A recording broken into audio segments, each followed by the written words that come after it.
Fox News alert tonight. The New York Times is reporting that special counsel Robert Mueller will accept written communication from the president in the Russia investigation. According to those who were briefed on this letter, they told the Times, quote, the tone of the letter and the fact that the special counsel did not ask for written responses on obstruction prompted some Trump allies to conclude that if an interview takes place, the scope will be more limited than President Trump's legal team initially believed. Senator Lindsey Graham, Senate Judiciary Committee member, very busy day for him, joins us now. Good to see you tonight, Senator. Thanks for being here. Just left the circus, so it's good to be with you. Circus, exactly. Been in the clown car all day.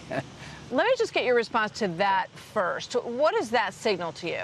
Sounds like they're making some serious efforts to negotiate an interview, but it also means to me that Mueller's not going to issue a report before the election now because we're so close to the election. If they're still negotiating about talking to the president, most likely you won't get a report until after the election. And they implied that they would like a written response. They would agree to a written response with regard to collusion. Sure.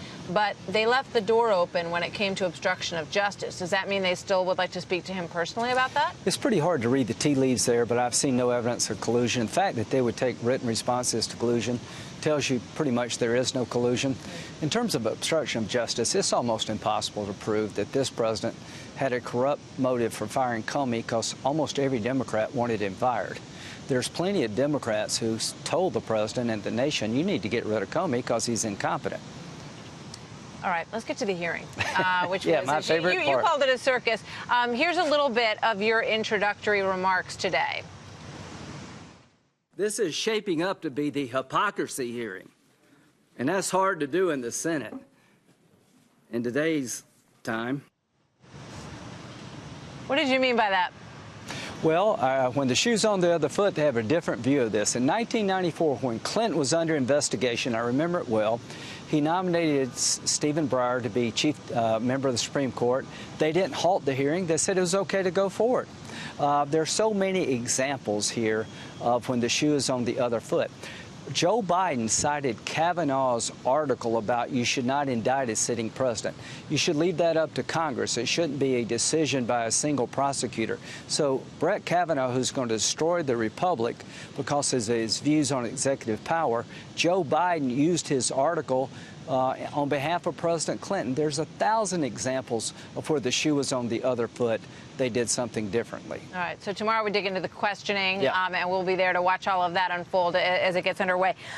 So today, a big decision from Governor Ducey in Arizona. You obviously were so close to John McCain and spent all of last week essentially remembering Senator McCain. What are your thoughts on what Arizona has decided to do here?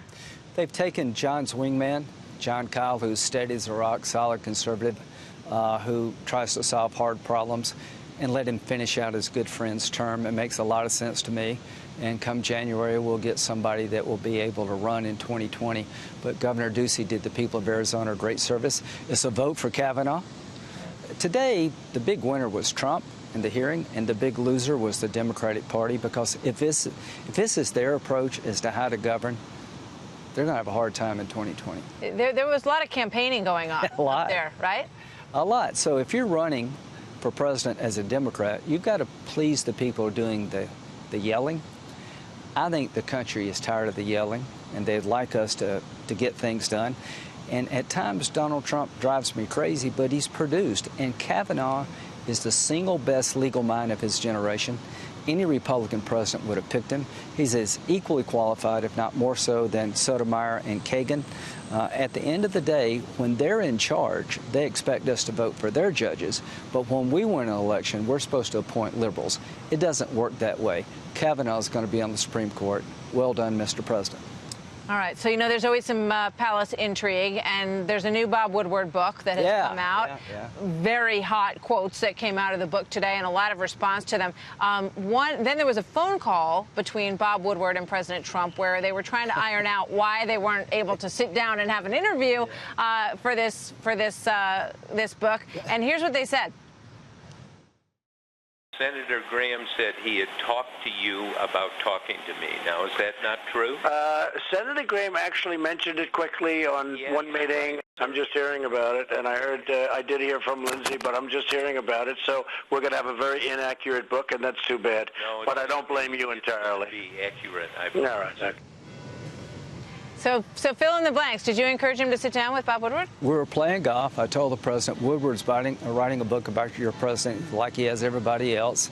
I think he wants to talk to you. My view, you might want to have your side of the story, but that'd be up to you. The president nailed it. It was a brief intervention, and the president was right. It was a brief conversation about Woodward's writing a book. I think he wants to talk to you. Might be good. Do you think I'll let you decide. Do you think it would make a difference? I don't know. That's a really good question. I know this, that Donald Trump's not going to win or lose because of this book. He's going to win or lose based on what he does for the country. So far, so good. Senator Lindsey Graham, thank you for joining us Thank you. tonight. Always good to see you.